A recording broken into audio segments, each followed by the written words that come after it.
Gold Invest. Explore opportunity.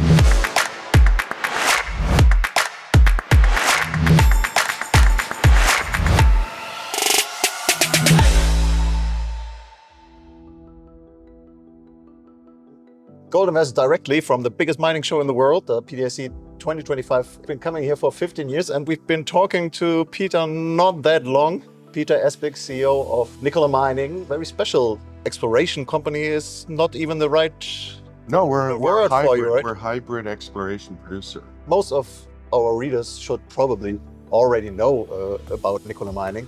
But for those that don't, Peter, give us a 30-second pitch. We basically give investors all the upside of a world-class copper exploration project, but we also protect investors on the downside because of our cash flow. So if you were to look at the past 3 years, 3 years ago we turned cash flow positive. 2 years ago we were cash flow positive, although our revenues decreased slightly.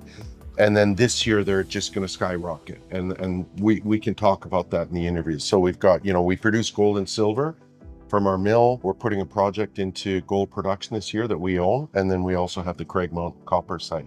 Okay, well, let's start talking about that, because you just recently put out some very interesting news and drill results, let's say, last week before that. That's a copper exploration project, as you said. Tell us what is unique about that, what you were aiming for. So there's 4 very unique characteristics about the project. So one is that it's very seldom in the world that you have a copper or any form of exploration project that already has a mine permit associated, right? And remember, like, it doesn't matter how great the project is, it still takes 12 years to get a mine permit. Yeah. So we have that. 2 is it's the highest grade copper mine in the history of North America, and it's largely unexplored. It's a very exciting project. 3 is that the infrastructure is right to site. And when I say right to site, you can skateboard to our mine site, because the highway was built because of the historic mine. So getting to the results that we had, or the purpose of the drill program this year, is that there's the Kaz and the Marb drill zone, which is, again, it's adjacent to Highland Valley Copper, which is the largest copper mine in North America. We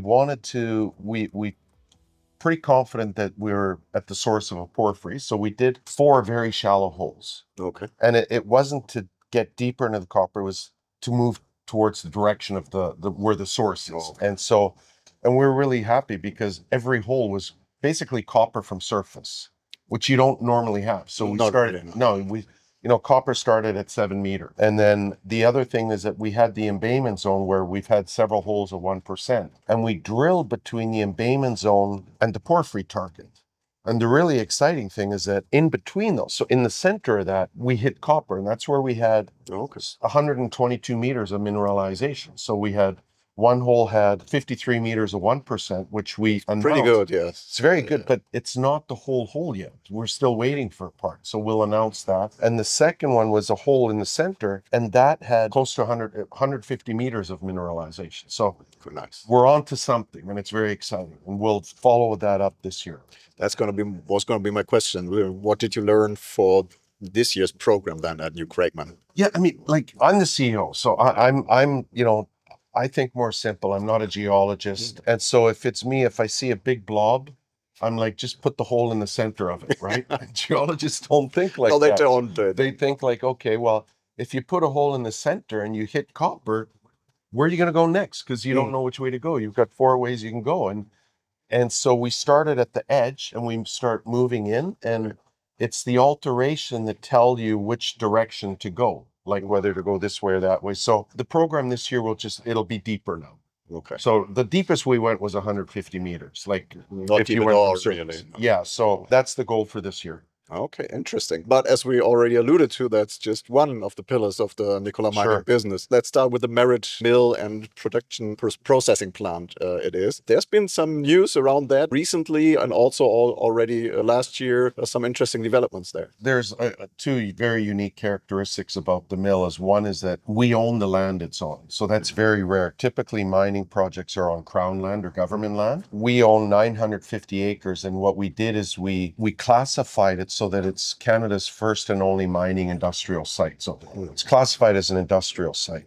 We then went to the ministry and we applied for a permit to allow us to do the activity which we're designated to do, which is mining and milling. And so our mill reads, Nicola Mining has the right to accept and process mill feed from anywhere in the province of British Columbia, subject to notification. That's it.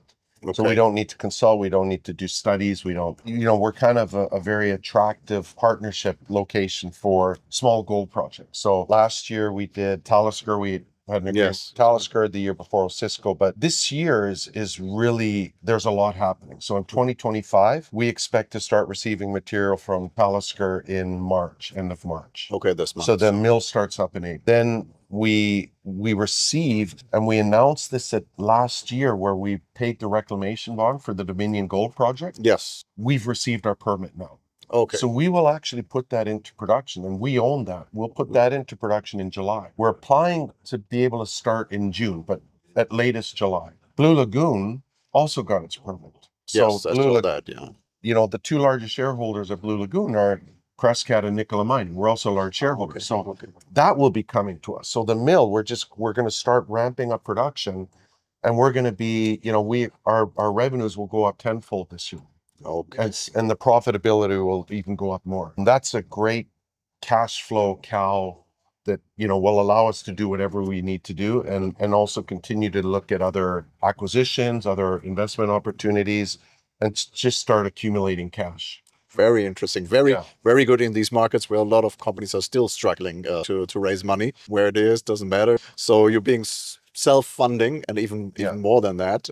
Because I hear that a lot where people say, well, gold is up here and junior gold miners are here. It makes no sense. But to me, it does, because if you don't have a permit, you're 10 to 20 years away from actually getting cash flow out of it. So if me, like I'm an investment banking background. So if you look at a discounted cash flow of the complexities, the costs, the delays, all these things, I think that gold or like metal miners should be at a discount, because there's a mismatch between the producers and the explorers. Yeah. And just because you're an explorer, that doesn't make you a mining company. No.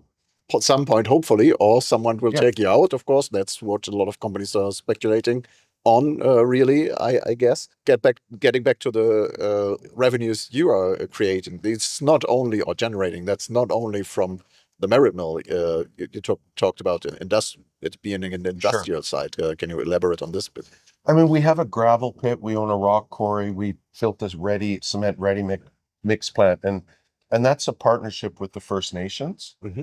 But to be clear, like, we're kind of shifting, because you've heard me say this before, but the Japanese have a saying, turkeys fly like eagles in a typhoon. So when the market's good, a turkey can raise money, but you have to position the company so that you don't need to raise money. And this year, like, if we were to go back, let's say 2023, we're around 10 million revenues, 7 million operating profit. Last year it'll be closer to like 5.5 million revenues, 2.5 million for operating profit. And that's because we did a lot of upgrades for this year. We're projecting, from, if you look at March or April of this year to April of next year, closer to 100 million in revenue. Okay. So now the company is like, we've really positioned ourselves. It's a different beast then. It's a different beast, yeah. And so we're becoming, like a producer that gives the investors the upside of exploration. Okay, well, certainly looking forward to seeing that both come to fruition. Just quickly, there's the Treasure Mountain project. That's becoming more interesting with the higher silver prices. Are you going to do something there? Do we have plans there? Yes, we do. Treasure Mountain is a forgotten asset. And it's interesting because in 2012, the company had a market cap of 230 million.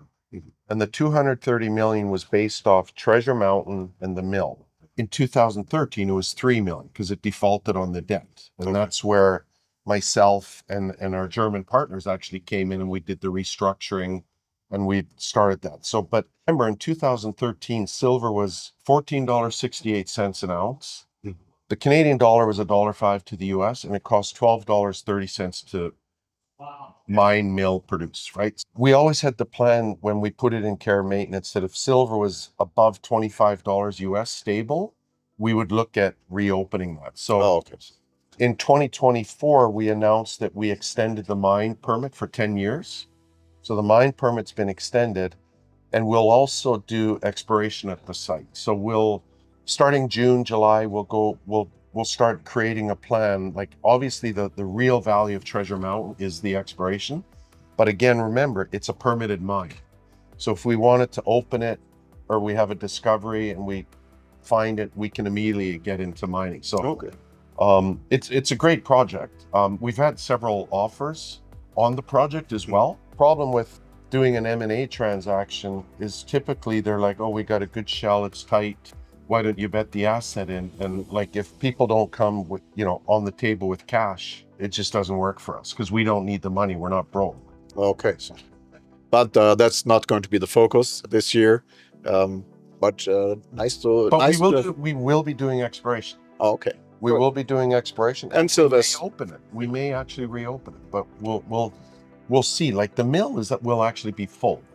So if you're to say what is something you look forward to or plan for 2026, it's actually to expand the mill production. Where you're at the moment, what's the capacity? 260,000 tons a year. So okay.